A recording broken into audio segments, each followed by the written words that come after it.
Hello friends, welcome to my academy. तो friends, जैसा कि आप सभी को पता है, जो भी आपका रिसेंट एग्जाम हुआ है 7 जुलाई को, उसके क्वेश्चन पेपर को हम लोग यहाँ पर सॉल्व कर रहे थे। जो आपका सीडीपी का पोर्शन होता है, चाइल्ड डेवलपमेंट एंड पेडागोजी का, इसमें कि हम लोगों ने 15 क्वेश्चन तक जो है सारी चीज़ें कवर कर ली थी। इसमें आपके 15 क्वेश्चन अभी रह गए थे कुछ रीज़न की वजह से, जो कि आज के इस क्लास में हम लोग कवर करने वाले हैं, है ना। क्वेश्चन नंबर 16 से स्टार्ट करते हैं। यहाँ पर देखिए, जेशन और रीज़न वाला क्वेश्चन है। क्या दे रखा है? शिक्षकों को विद्यार्थी के बीच बहस, चर्चा और सहयोग को प्रोत्साहित करना चाहिए, जो कि बिल्कुल सही बात है। मैंने आप लोगों को बताया था कि जब बच्चा अपने पीयर ग्रुप के साथ में, जो उसके साथी समूह होते हैं, उसके साथ में चीज़ों को सीखता है, तब बेहतर तरीके से चीज़ों को सीख पाता है। क्यों? क्योंकि उसके विचारों का आदान प्रदान होता है। ठीक है, बच्चा एक दूसरे से सहयोग से चीज़ों को सीखता है, और टीचर को इस चीज़ को प्रोत्साहित भी करना चाहिए, क्योंकि जब बच्चा इस तरीके से चीज़ों को सीखता है तो जो उसका ज्ञान होता है वो लंबे टाइम के लिए बना होता है, और इसके साथ साथ बच्चा जो है बेहतर तरीके से चीज़ों को समझ भी पाता है। तो ये बात बिल्कुल सही है, बट इसका रीज़न क्या दे रखा है? ज्ञान उत्पादन एक निष्क्रिय प्रक्रिया। देखिए, निष्क्रिय प्रक्रिया नहीं होती है, ज्ञान उत्पादन एक एक्टिव प्रोसेस है, सक्रिय प्रक्रिया है। ठीक है, आप किसी चीज़ को तभी सीख पाएंगे जब आप उसको सीखने के लिए एक्टिव होंगे, सक्रिय होंगे। ठीक है, और सामूहिक गतिविधियों में संलग्नता अर्थपूर्ण अधिगम में बाधा डालता है। देखिए, बाधा नहीं डालता है, जितना आप समाज से इंटरेक्ट करेंगे उतना ज़्यादा चीज़ों को सीखते हैं। ठीक है, तो जब हम समाज की गतिविधियों में भाग लेते हैं, पार्टिसिपेट लेते हैं, तो उतना बेहतर जो है हमारा विकास होता है, हम उतना ज़्यादा चीज़ों को सीखते हैं। बट यहाँ पर क्या दे रखा है कि अर्थपूर्ण अधिगम में बाधा डालता है। बिल्कुल गलत बात है। यहाँ पर अजर्शन सही है बट रीज़न गलत है, यानी कि ए सही है लेकिन आर गलत है। तो फर्स्ट ऑप्शन आपका राइट आंसर हो जाएगा। ठीक है, नेक्स्ट क्वेश्चन की तरफ चलते हैं। अब यहाँ पर क्वेश्चन क्या दे रखा है? निम्नलिखित में से क्या दृष्टि बाधित विद्यार्थियों को कक्षा में भागीदारी लेने में बाधा डालता है? ठीक है, अब फर्स्ट ऑप्शन क्या दे रखा है? उभरी हुई रेखा चित्र और मानचित्र। देखिए, जो बच्चा जो है दृष्टि बाधित है, यानी उसको दिखाई नहीं दे रहा है, तो ऐसे में अगर हमको जो है छात्र को पढ़ाना है तो हम क्या करेंगे? जो उभरी हुई सामग्रियों, जैसे जो ब्रेल लिपि होती है, ठीक है, जो आपके उसमें 6 डॉट बने होते हैं, आप लोगों ने ईवीएस में पढ़ा भी होगा। ठीक है, तो इसका यूज करके हम बच्चों को सिखाते हैं, ताकि बच्चा जो है, क्योंकि वो विजुअल जो छात्र होते हैं उन्हीं के लिए बनाई जाती है ना। तो ऐसे छात्रों को हम क्या करते हैं, जो उभरी हुई सामग्रियां होती है, जिससे कि बच्चा टच करके चीज़ों को सीख पाए, क्योंकि वो देख तो पा नहीं रहा है ना। तो ऐसे में जब बच्चा चीज़ों को टच करेगा तभी उसको फील करेगा, ठीक है, और चीज़ों को सीख पाएगा। तो इसका हम यूज कर सकते हैं कि उभरी हुई रेखा चित्र और मानचित्र का हम यूज कर सकते हैं। तो ये बात तो सही है। यहाँ पर क्या पूछा है? बाधा डालेगा, यानी किसका यूज हम नहीं कर सकते, तो ये बात सही है, तो ये ऑप्शन होगा नहीं। ग्राफिक सामग्री के स्पर्शनीय तरीके, अभी मैंने आप लोगों को बताया कि जो बच्चा दृष्टि बाधित है, हम क्या करेंगे? उसके सामने स्पर्श करने वाली चीज़ें जो है प्रस्तुत करेंगे, ताकि बच्चा जो है उन चीज़ों को स्पर्श करके सीख सके, है ना, फील कर सके। तो ये देखिए, आप यहाँ पर देख भी पा रहे होंगे, ये आपका एक ब्रेल बुक होती है, जिसके थ्रू बच्चा चीज़ों को सीखता है स्पर्श करके। इसके साथ साथ देखिए, इलेक्ट्रॉनिक रूप से प्रारूपित व्याख्यान प्रतिलेख, देखिए ये भी बात बिल्कुल सही है ना। बच्चा चीज़ों को देख नहीं पा रहा है बट सुन तो सकता है, तो आप उसको ऑडियो मटेरियल प्रोवाइड कर दीजिए। तो तीनों ही बातें आपकी यहाँ पर सही है, बट हमसे क्या पूछा था? निगेटिव पूछा था, यानी कि जो सही नहीं है, जो बाधा डालेगा बच्चे के सीखने में, तो वो क्या हो जाएगा? मुद्रित पाठ्य पुस्तक और नोट्स। बच्चा जब देख ही नहीं पा रहा है तो आप उसको नोट्स प्रोवाइड कर दें या फिर कोई बुक प्रोवाइड कर देंगे, तो उसके लिए वो चीज़ मतलब हेल्पलेस रहेगी, उससे तो उसको मदद मिलेगी ही नहीं, है ना, क्योंकि बच्चा बुक थोड़ी पढ़ पाएगा। आप तो उसको ऐसी चीज़ें प्रोवाइड कीजिए जिसको बच्चा स्पर्श करके पढ़ सके, इसके साथ साथ जिसको बच्चा सुन सके, है ना। तो यही बात गलत दे रखी थी, तो फोर्थ ऑप्शन आपका यहाँ पर राइट आंसर हो जाएगा। नेक्स्ट क्वेश्चन आपका यहाँ पर क्या दे रखा है? निम्नलिखित में से कौन सा सही सुमेलित युग्म है? ठीक है, फर्स्ट ऑप्शन क्या दे रखा है? रचनात्मक मूल्यांकन, यानी कि फॉर्मेटिव असेसमेंट। यह निर्धारित करता है कि छात्र कक्षा से पहले और बाद में क्या कर सकते हैं। देखिए, जो फॉर्मेटिव असेसमेंट होता है, ये टीचिंग लर्निंग प्रोसेस के दौरान ही होता है। ठीक है, बाद या फिर पहले की चीज़ों को नहीं बताता है, तो ये ऑप्शन तो आपका होगा नहीं। योगात्मक मूल्यांकन, यानी जो समेटिव आकलन होता है, ये क्या होता है? पेपर पेंसिल आधारित होता है ना। इनमें पेपर पेंसिल परीक्षण के साथ साथ गैर लिखित व्यवहारों के विस्तृत विवरण शामिल है। यही बात आपकी यहाँ पर गलत दे रखी थी। सिर्फ पेपर पेंसिल दिया होता तो सही हो जाता, बट क्या दे रखा है? साथ साथ गैर लिखित व्यवहार, यानी जिस चीज़ को हम लिखते नहीं है, जो हमारे व्यवहार होते हैं, उनका भी विवरण शामिल होता है। बिल्कुल गलत बात है। सिर्फ इस पर पेपर पेंसिल परीक्षण ही होता है, जिस चीज़ को आपने लिख दिया उसी के अकॉर्डिंग जो आपका रिजल्ट है वो बना दिया जाता है ना। जैसे कि हमारा लास्ट में जब एग्ज़ाम होता था, तो क्या हमारे व्यवहार का भी उसमें आकलन किया जाता था? नहीं, सिर्फ हमने जो पेपर पे लिख दिया उसी के अकॉर्डिंग जो हमारा रिजल्ट था वो निर्धारित कर दिया जाता। तो वहाँ पर क्या होता था, हमारा सम्मेटिव आकलन होता था, यानी कि योगात्मक जो है मूल्यांकन होता था। तो ये बात आपकी यहाँ पर गलत हो जाएगी।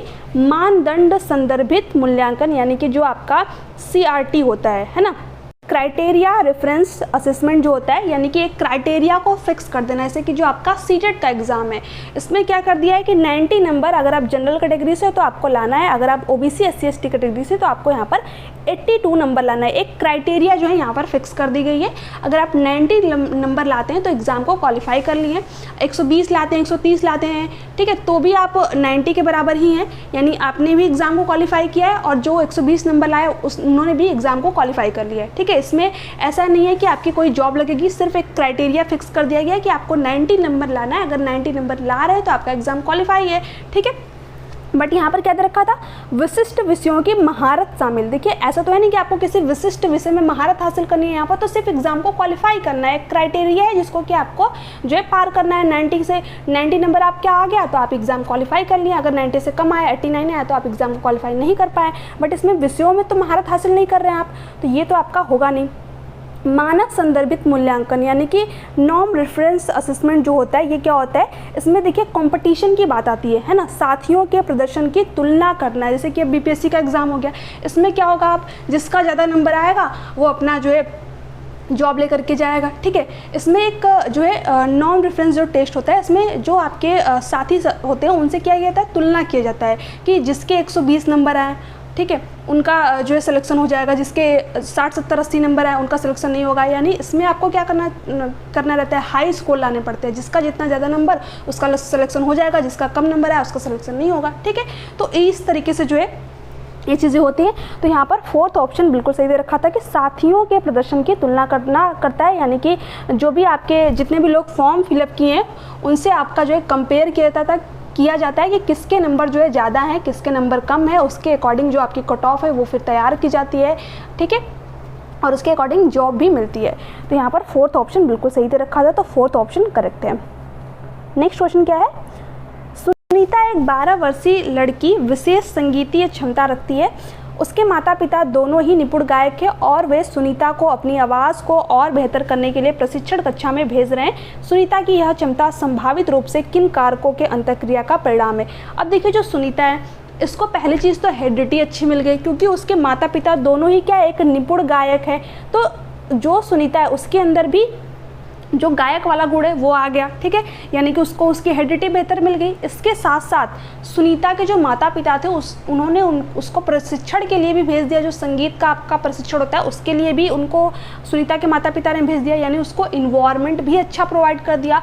तो सुनीता की जो क्षमता होगी वो किसका परिणाम होगी, उसकी हेरिडिटी और इन्वायरमेंट का ही तो परिणाम होगी, क्योंकि हमारा डेवलपमेंट क्या होता है, हमारी हेरिडिटी और इन्वायरमेंट का गुणनफल होता है। हम जितनी भी चीज़ें सीखते हैं या तो हमें हमारी हेरिडिटी के थ्रू, आनुवंशिकता के थ्रू मिलती है, या तो हमारे इन्वायरमेंट से मिलती है। तो सुनीता को दोनों ही चीज़ें मिल गई, उसकी हेरिडिटी की से जो है उसकी हेरिडिटी भी उसको अच्छी मिल गई, इसके साथ साथ जो उसके माता पिता थे उसको उन्होंने जो है संगीत प्रशिक्षण के लिए भी भेज दिया। तो जो सुनीता की क्षमता होगी ये किसका परिणाम होगी, इसके हेरिडिटी और इन्वायरमेंट का। सिंपली यहाँ पर तो फर्स्ट ऑप्शन आपका राइट आंसर हो जाएगा। हम किसी और ऑप्शन की तरफ क्यों जाएंगे, है ना। ये question direct same as it is question जो है आपको अपने प्रीवियस ईयर क्वेश्चन पर में देखने को मिल जाएगा।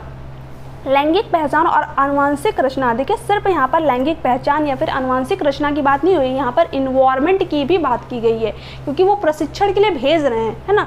तो ये आपका नहीं होगा।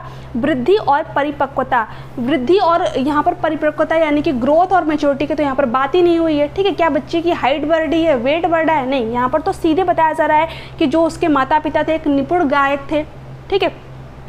पोषण और अनुशासन, देखिए पोषण और पालन यहाँ पर दे दिया रहता है तो भी कुछ हद तक बात सही थी, ठीक है। सॉरी, प्रकृति और पोषण दे दिया होता है, क्योंकि जो प्रकृति यानी जो नेचर होता है इसका संबंध किससे होता है, जो चीज़ें हमें नेचुरली मिली है, जो चीज़ें हमें हमारी हेरिडिटी से मिली है, ठीक है। और पोषण जहाँ पर जो चीज़ें हमें मिली हुई हैं हमारी हेरिडिटी से यानी कि हमारी आनुवंशिकता से, उसका हम पोषण कहाँ करते हैं, अपने इन्वायरमेंट पे, ठीक है। तो अगर प्रकृति और पोषण दे दिया होता तो भी सही था आपका यहाँ पर, बट पोषण और अनुशासन दे रखा है, इसलिए ये ऑप्शन भी आपका गलत होगा। यहाँ पर फर्स्ट ऑप्शन आपका राइट आंसर हो जाएगा। इसी को जो है नेचर और नर्चर भी बोल देते हैं, यानी कि प्रकृति, ठीक है। मैं यहाँ पर लिख देती हूँ प्रकृति, यहाँ पर मान लीजिए यहाँ पर प्रकृति और पोषण। प्रकृति का मतलब क्या होता है आपका हेरिडिटी से होता है, यानी कि आनुवंशिकता से होता है, यानी जो चीज़ें हमें नेचुरली मिली हुई है, और जो वातावरण होता है इसका संबंध किससे होता है, पोषण। ठीक है, यानी जो चीज़ें हमें नेचुरली रूप से मिली उसका हम पोषण कहाँ पर करते हैं, अपने इन्वायरमेंट में। ठीक है, तो ऐसे आप जो है इन चीज़ों को ध्यान में रख सकते हैं। तो यहाँ पर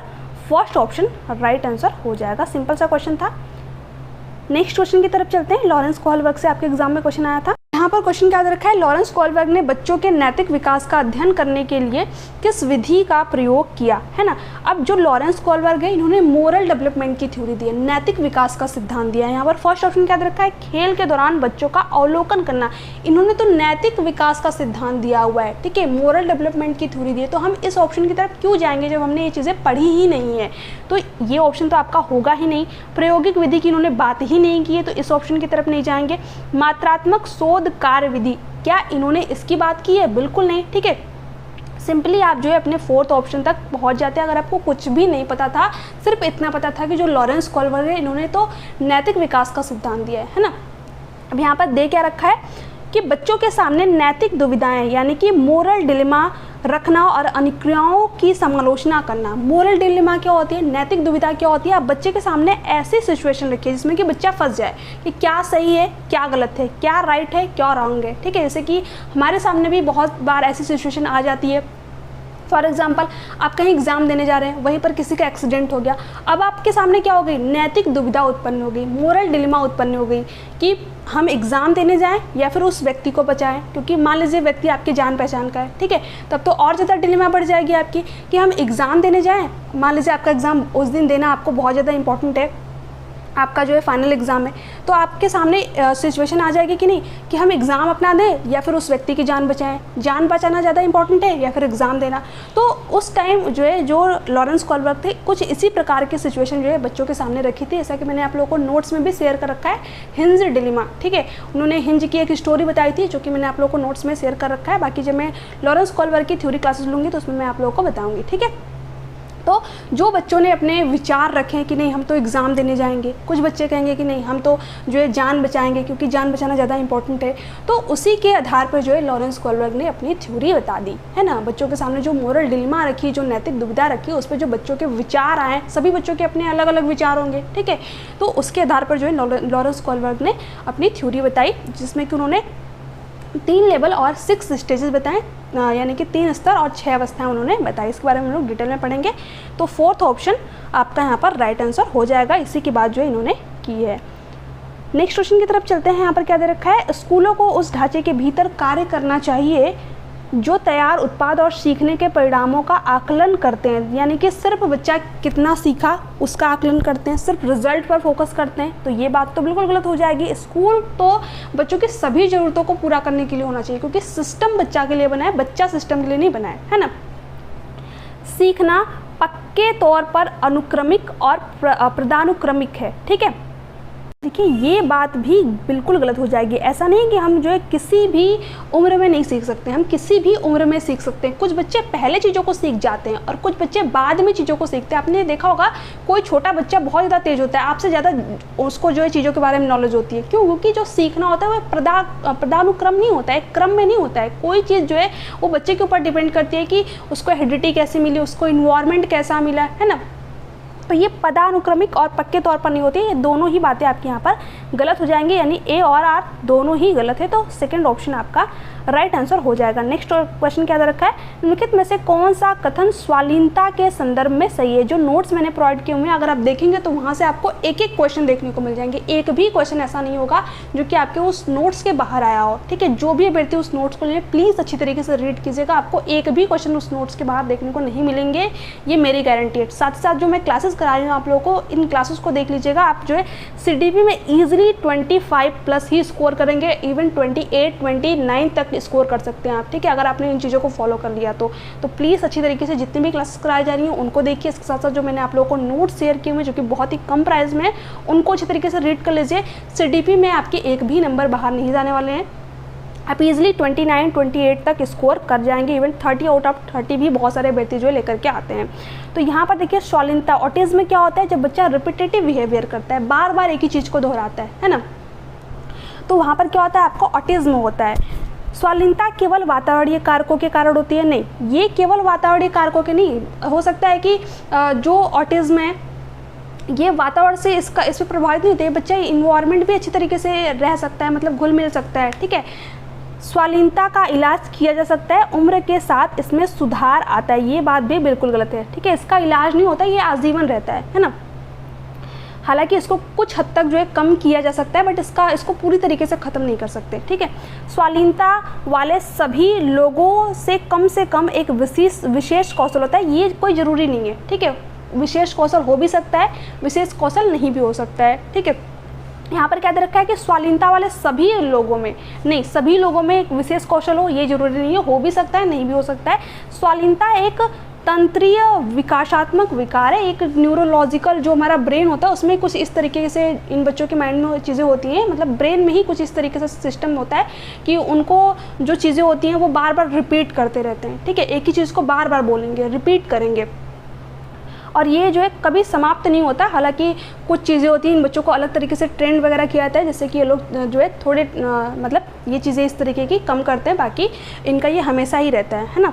तो स्वालीनता एक तंत्रीय विकासात्मक प्रक्रिया है, फोर्थ ऑप्शन राइट आंसर हो जाएगा। लर्निंग डिसेबिलिटीज़ के अंदर मैंने आपको ये सारी चीज़ें दे रखी है, ऑटिज्म हो जाएगा, डिसलेक्सिया हो जाएगा, डिस्ग्राफिया हो जाएगा, ये सारी चीज़ें मैंने आप लोगों को नोट्स में ऐड कर रखी है, तो आप वहाँ से उसको अच्छी तरीके से रीड कर लीजिएगा, आपको इसमें डाउट नहीं रहेगा, है ना। मेरे साथ सारी चीज़ें जो है एक्सप्लेन करके वहाँ पर दे रखी है।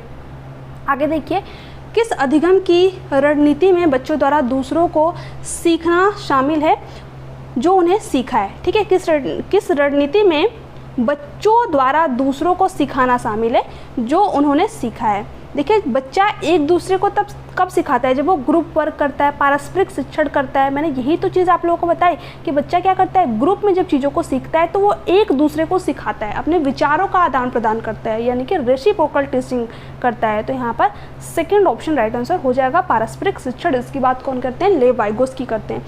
व्याख्यानात्मक शिक्षण ये तो आपका होगा नहीं, यानी कि टीचर आकर के क्लासरूम में व्याख्या दे, बच्चे सिर्फ सुन रहे हैं, नहीं, तो ऐसे में बच्चा तो दूसरों को सिखा ही नहीं पाएगा जब वो खुद चीज़ों को सुन रहा है तो। ठीक है, अनुबंधन अधिगम नहीं, कंडीशनिंग ये तो आपके थॉर्नडाइक वगैरह बात करते हैं, तो ये आपका नहीं होगा। रटकर सीखना नहीं, बच्चा एक्टिव हो, ये आपकी एनईपी भी कहती है, एनसीएफ भी कहती है, तो यहाँ पर सेकंड ऑप्शन राइट आंसर हो जाएगा। तभी तो वो दूसरों को सिखा पाएगा जब खुद अच्छे तरीके से सीखे।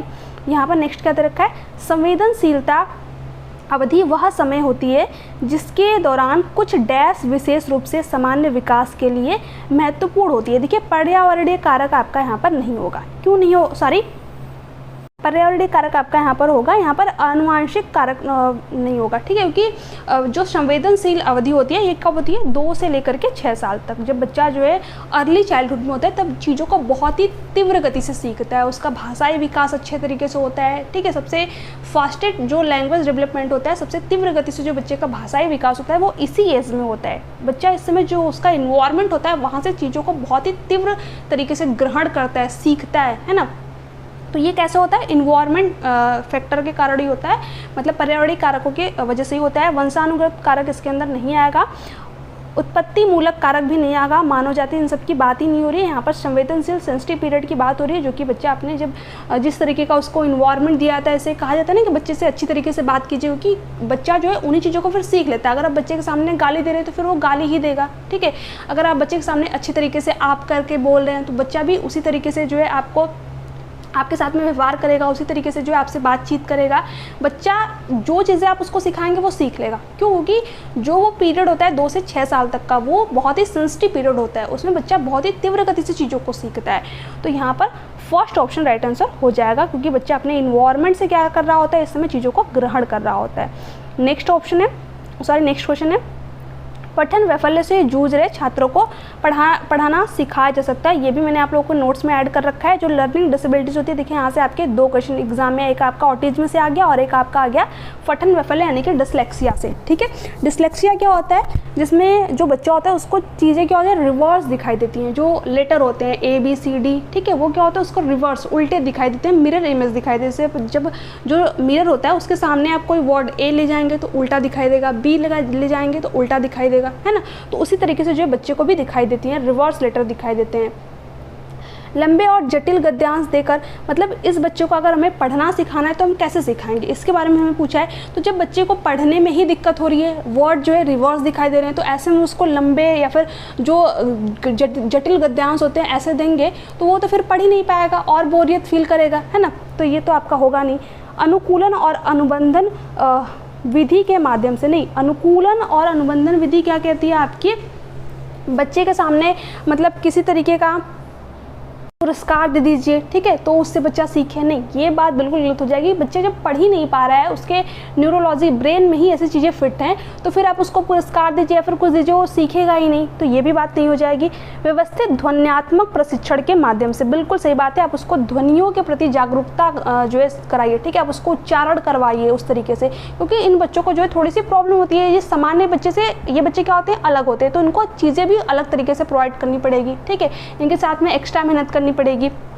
तो यहाँ पर थर्ड ऑप्शन राइट आंसर हो जाएगा। उच्च ग्रेड स्तर के पठन ग्रंथ प्रदान करना, यानी जो उच्च ग्रेड स्तर के पठन स्तर है उसको प्रदान करना। बच्चा खुद के स्तर का तो पठन जो है उसको पढ़ ही नहीं पा रहा है जो चीज़ें हैं, तो हम उच्च ग्रेड स्तर का जब प्रदान करेंगे तो उसको क्या बच्चा पढ़ पाएगा, बिल्कुल नहीं। तो ये सारी चीज़ें तो आपकी गलत दे रखी है, यहाँ पर थर्ड ऑप्शन जो है राइट आंसर हो जाएगा। हम उसे क्या करेंगे, उचित जो है व्यवस्थित ध्वन्यात्मक प्रशिक्षण के माध्यम से बच्चे को सिखाएंगे, जिससे कि उसको सीखने में प्रॉब्लम ना हो, ठीक है, क्योंकि हम जब ध्वनि की जागरूकता उसके अंदर कराएंगे तो धीरे धीरे बच्चा जो है वर्ड को बोलना सीख जाएगा, उसकी पहचान करना सीख जाएगा, है ना, क्योंकि पढ़ने में प्रॉब्लम है, चीज़ों को सुन तो सकता है।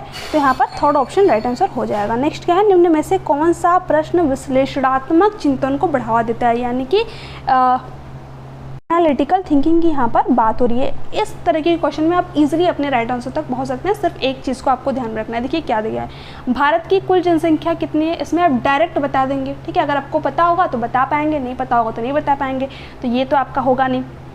भारत में जनसंख्या वृद्धि के विभिन्न कारण क्या हैं, ठीक है, जब भी क्या की बात की जाए, व्हाट की बात की जाए, ठीक है, क्या हो सकता है, क्या होगा, तो इस तरीके के जो क्वेश्चन होते हैं जिसमें कि आपको सोचना पड़े, डायरेक्ट आंसर ना दे पाओ आप, तो ये क्या होते हैं, आपके एनालिटिकल थिंकिंग वाले क्वेश्चन होते हैं, जिसमें आप विश्लेषण करते हैं, चीज़ों को पूरा तोड़ तोड़ के समझते हैं कि अच्छा इसके क्या क्या कारण हो सकते हैं। जैसे कि प्रदूषण के कारण आपसे कोई पूछ दे तो अच्छा प्रदूषण के क्या क्या कारण हो सकते हैं, हमारे आसपास का इन्वायरमेंट, मतलब हम किस तरीके से प्रदूषण फैला रहे हैं, ठीक है, तो ये सारी चीज़ें आप बता सकते हैं। इसमें क्या करेंगे, आप चीज़ों को खुद समझेंगे, इसमें डायरेक्ट आंसर नहीं देंगे।